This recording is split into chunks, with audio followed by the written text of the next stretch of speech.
আসসালামু আলাইকুম। বাংলাদেশ বিমান বাহিনী আয়োজিত আজকের এই আকাশ বিজয় মহড়া অনুষ্ঠানে আপনাদের মাঝে উপস্থিত হতে পেরে আমি অত্যন্ত আনন্দিত। এই মহড়া কেবল একটি সাময়িক অনুশীলনই নয়, এটি আমাদের সার্বভৌমত্ব রক্ষায় বিমান বাহিনীর পেশাদারিত্ব এবং দক্ষতার পরিচয় বহন করে।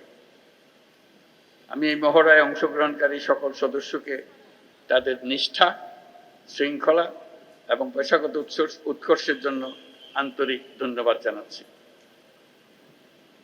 এই গৌরবময় মুহূর্তে আমি গভীর শ্রদ্ধার সঙ্গে স্মরণ করছি ৭১ সালের মহান মুক্তিযুদ্ধে আত্মদানকারী শহীদদের, বিশেষ করে বাংলাদেশ বিমান বাহিনীর অকুতোভয় সদস্যদের।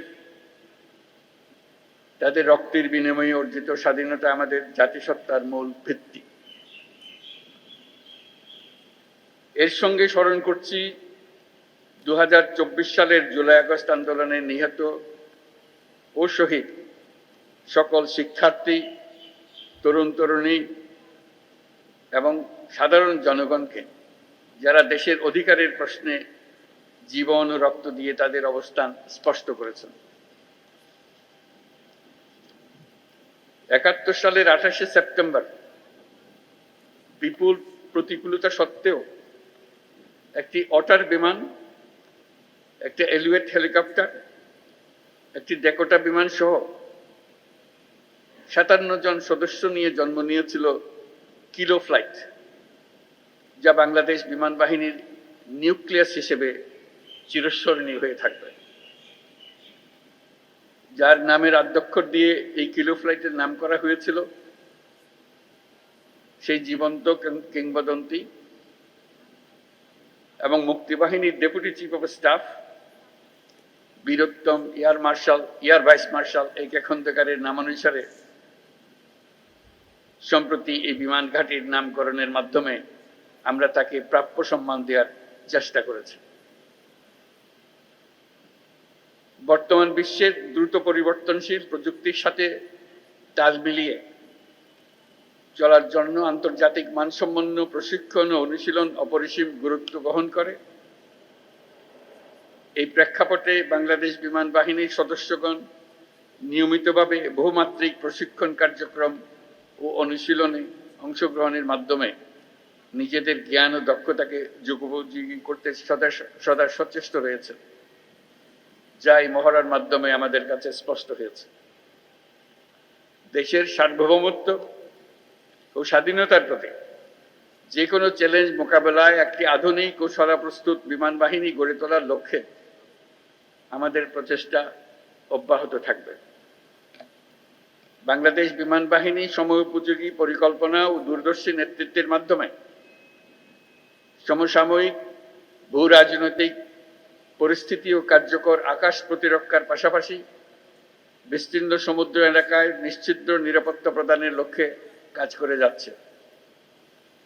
আমি জেনে খুশি হয়েছি যে বাংলাদেশ বিমান বাহিনীর দেশীয় প্রযুক্তি ব্যবহার করে স্বয়ংসম্পূর্ণভাবে বেসিক ট্রেনের বিমান আনম্যান্ড এরিয়াল ভেহিকল তৈরি করেছে, যা বিমান বাহিনীর উদ্ভাবনী সক্ষমতা, আত্মনির্ভরতার প্রতীক।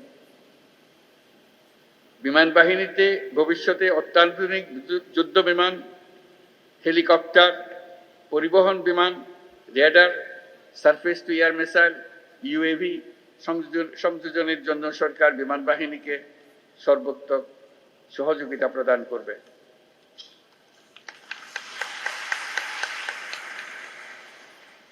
আজকের এই অনুশীলন বাংলাদেশ বিমান বাহিনীর আত্মবিশ্বাস, প্রস্তুতি এবং অর্পিত দায়িত্ববোধের বাস্তব রূপায়ণ। এই জন্য আমি আবারও আপনাদেরকে ধন্যবাদ জানাচ্ছি। এছাড়াও আমি বর্তমানে দেশের বিমানবন্দর সমূহের সুষ্ঠু পরিচালনা ও নিরাপত্তার দায়িত্বে নিয়োজিত বিমান বাহিনীর সদস্যদের ধন্যবাদ জানাচ্ছি। পরিশেষে আমি বিমান বাহিনীর সকল সদস্যদের প্রতি যুগোপযোগী ক্ষমতা অর্জন, দক্ষতা অর্জন এবং পেশাগত কারিগরি সক্ষমতা বৃদ্ধির প্রতি অব্যাহত মনোযোগ বজায় রাখার আহ্বান জানাচ্ছি। দেশপ্রেম এবং পেশাদারিত্বেই আগামী দিনের নিরাপদ, ও সমৃদ্ধ বাংলাদেশ গড়ার মূল ভিত্তি। আমাদের সকলের ঐক্যবদ্ধ প্রচেষ্টায় আমরা একটা নিরাপদ, উন্নত ও শক্তিশালী বাংলাদেশ গড়ে তুলব ইনশাআল্লাহ। আপনাদের প্রতি জাতির আস্থা ও ভালোবাসা অটুট থাকুক, এই কামনা করে আমার বক্তব্য শেষ করছি। মহান আল্লাহ আমাদের সহায় হোক। আল্লাহ হাফেজ।